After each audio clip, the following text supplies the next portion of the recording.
Hello. Today, I'll show you how to turn on YouTube dark mode on PC. The white color used in light mode can affect your eyes if you have eye sensitivity. If you work in a dark room, the light from the monitor can also be problematic. To change the mode of YouTube, go to the top right corner and click on your profile icon. Once here, go to the menu and click on Appearance. If you want YouTube to match your PC theme, click on Use Device Theme. The YouTube layout will automatically change based on your PC settings. If you prefer dark mode, click once again on Appearance. This time, choose Dark Theme. That's it.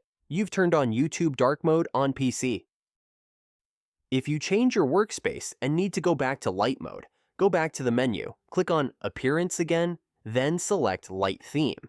That's it. No matter which theme you need, you can always change how YouTube looks. If this tutorial helped you, don't forget to give it a thumbs up and subscribe for more tech tricks. It doesn't cost a thing to appreciate my work. Thank you.